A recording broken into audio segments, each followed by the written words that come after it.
you're thinking of. You had me at a low end. I don't understand why you're thinking of. You had me at a low end.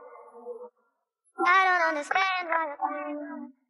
Bienvenue sur Copytime, votre podcast dédié au marketing en ligne et au copywriting.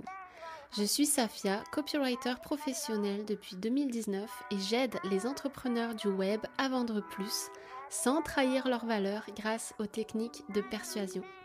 Ma mission, vous apporter des stratégies claires et efficaces pour booster votre chiffre d'affaires avec la vente de produits digitaux, mais aussi vous aider à toucher votre audience en plein cœur et à la transformer en véritable fan. Découvrez tout de suite ma formation gratuite 5 techniques de copywriting pour des contenus qui convertissent vraiment, disponible à l'adresse develop.fr/copywriting. Si vous êtes prête à faire briller votre expertise et exploser vos ventes avec une communication véritablement impactante, alors mettez-vous à l'aise et bonne écoute.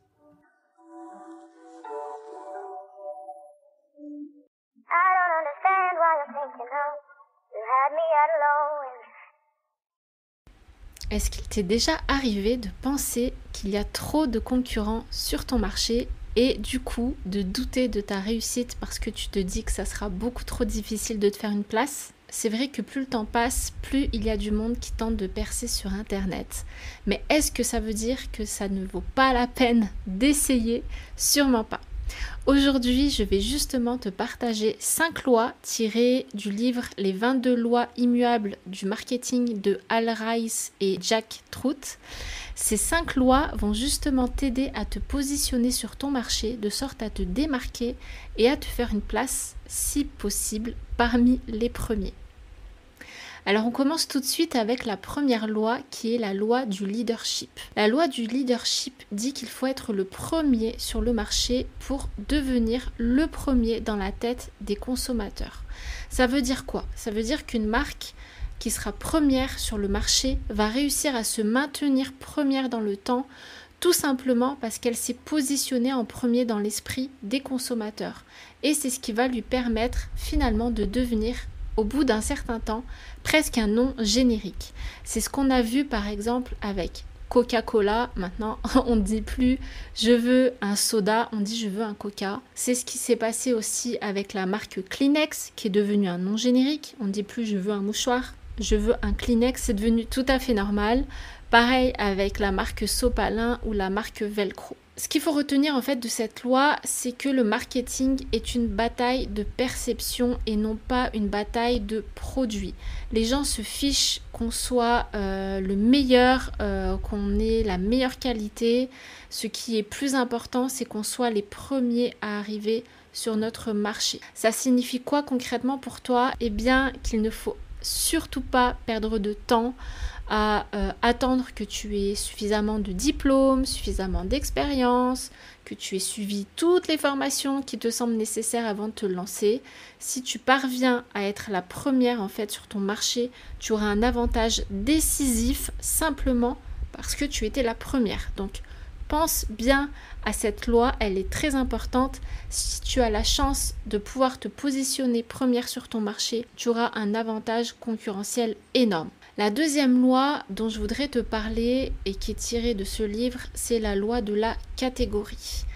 Pourquoi est-ce que je t'en parle ? Parce que tu n'es peut-être pas la première sur ton marché.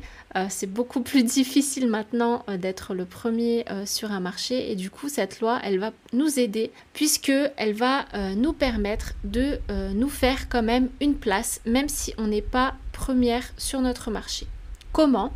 Eh bien, tout simplement en créant une nouvelle catégorie sur ton marché, de sorte à être la première en fait de cette catégorie. Donc, dans le livre, on nous donne l'exemple de Charles Lindbergh, qui a été le premier homme à traverser l'Atlantique en avion sans escale. Donc, on connaît tous Charles Lindbergh, on a tous entendu ce nom. Par contre, je pense que si je demande qui est le deuxième homme à avoir accompli cet exploit, personne ne sera capable de me répondre. Parce que voilà, on se souvient du premier, on se souvient rarement du deuxième. Du coup, Une deuxième catégorie en fait qu'on pourrait créer dans ce marché, bien que ça ne soit pas un marché, l'exploit de traverser l'Atlantique en avion, c'est tout simplement la catégorie des femmes. La première femme à avoir traversé l'Atlantique en avion, évidemment, on se souvient de son nom à son tour parce que c'était justement la première femme. Donc la première sur la catégorie des femmes en fait à traverser l'Atlantique en avion, et il s'agit d'Amelia Earhart.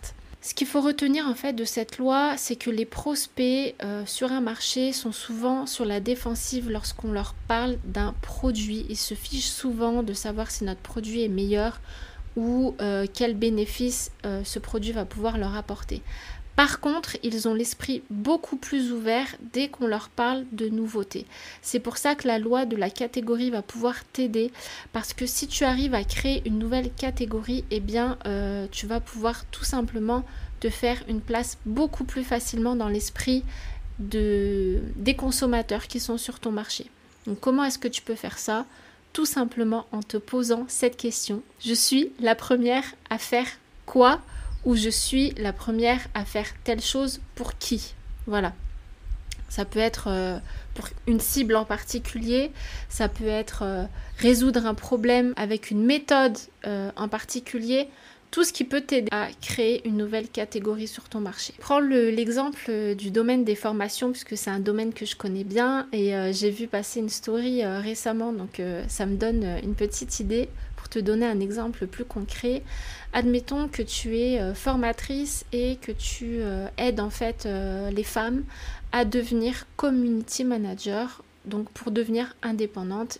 Eh bien, ce que tu pourrais faire si tu n'es pas la première, c'est tout simplement créer une nouvelle catégorie en te spécialisant dans les community managers qui, au lieu d'être aptes en fait à s'occuper de différents réseaux, pourquoi pas les former sur un réseau en particulier, et du coup ça pourrait être des Pinterest managers ou des LinkedIn managers ou des Instagram managers.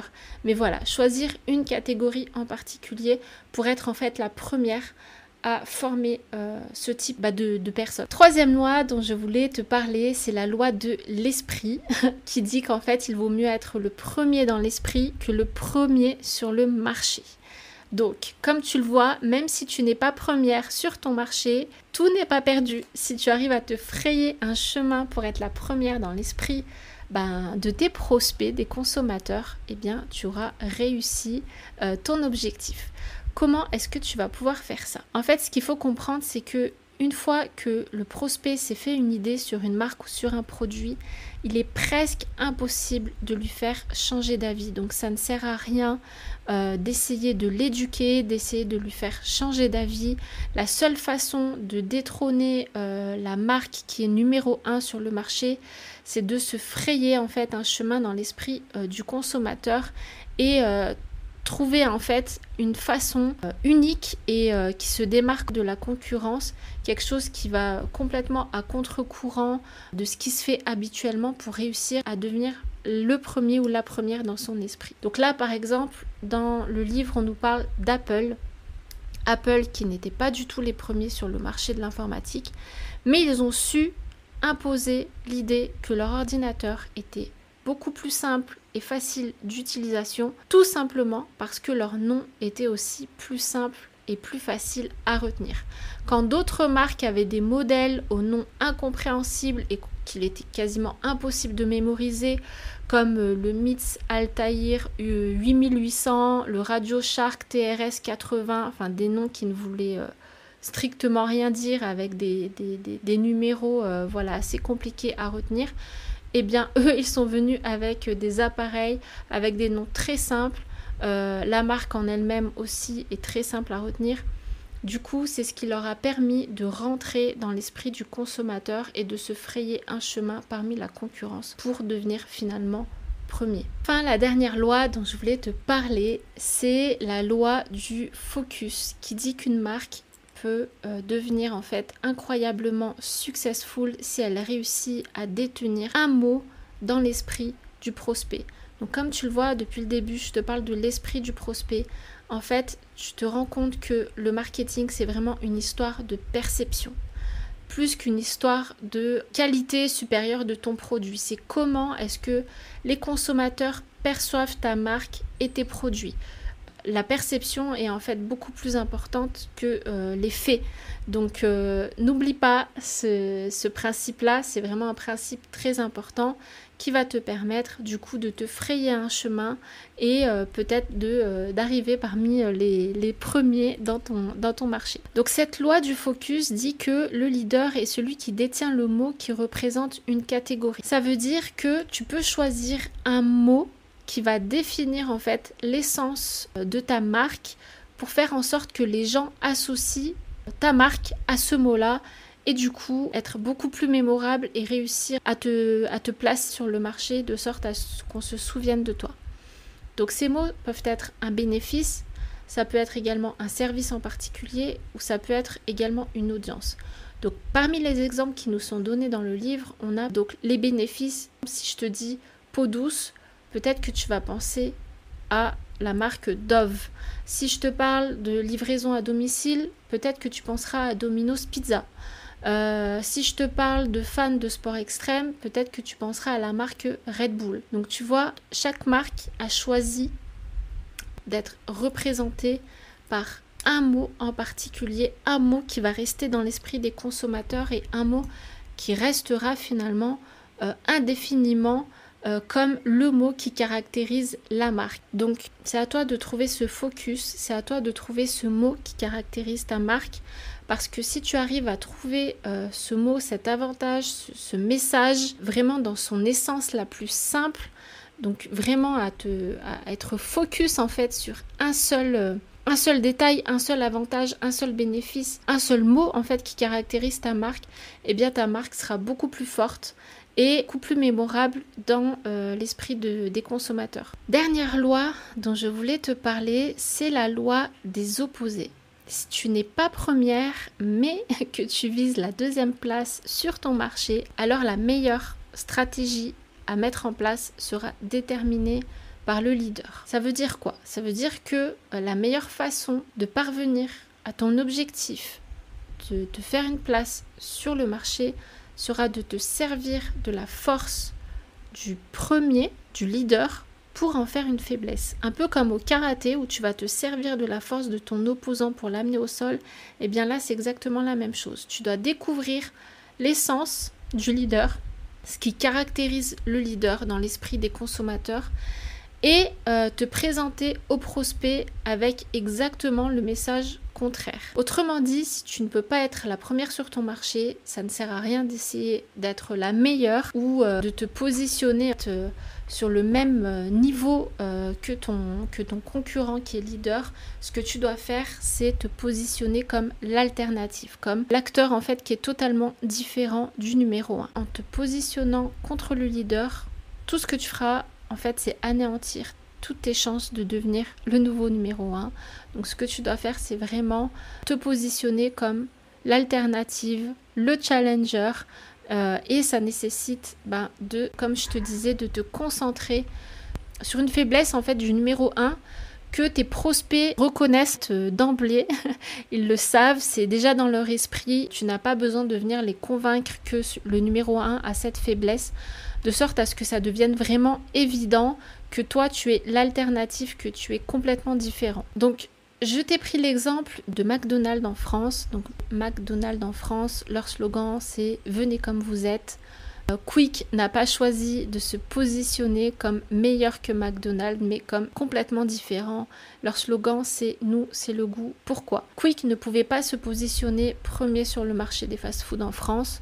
Il y avait déjà McDonald's. McDonald's est quasiment indétrônable. Donc, ce qu'ils ont fait, c'est qu'ils ont choisi de s'attaquer à un défaut perçu par les consommateurs français chez McDonald's, le manque de goût.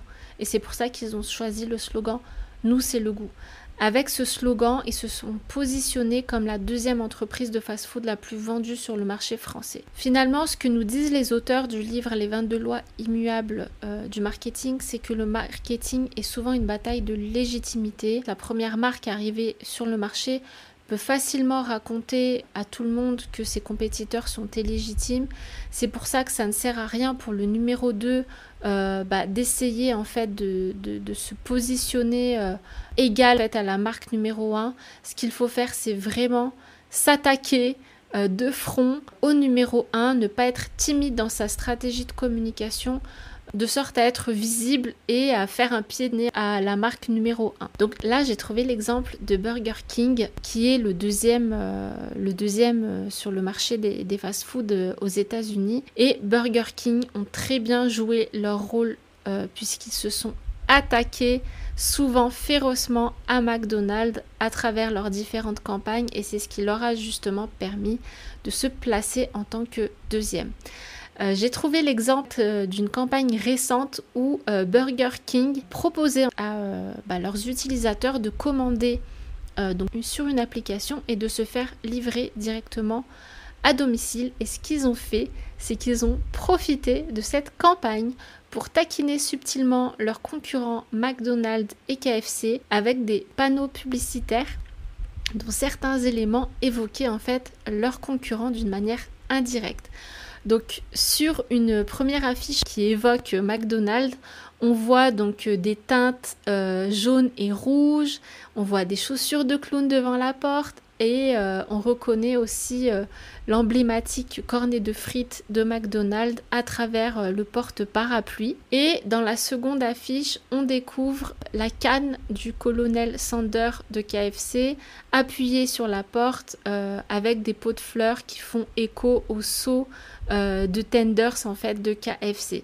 Donc ces rivalités, comme tu le vois, voilà, sont vraiment une source d'inspiration inépuisable pour Burger King. Dès qu'ils en ont l'occasion, ils viennent taquiner leurs concurrents et c'est ce qui fait qu'en fait leur campagne fonctionne auprès des consommateurs. Donc voilà, j'ai terminé avec les 5 meilleures lois, les 5 meilleures leçons que j'ai tirées du livre Les 22 lois immuables du succès.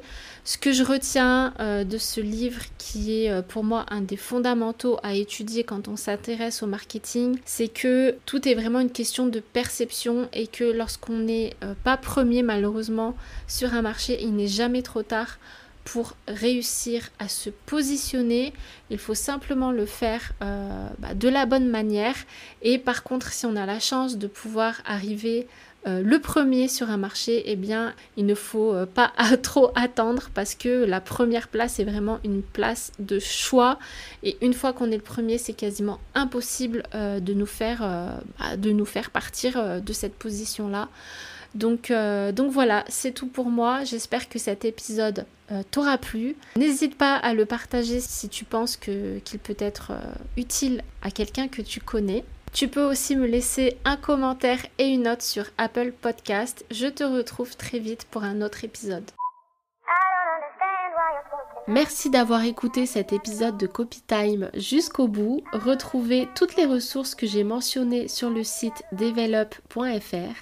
N'hésitez pas à me suivre sur Instagram pour encore plus de contenu dédié au copywriting et au marketing en ligne. I don't understand why you're thinking of. You had me at hello.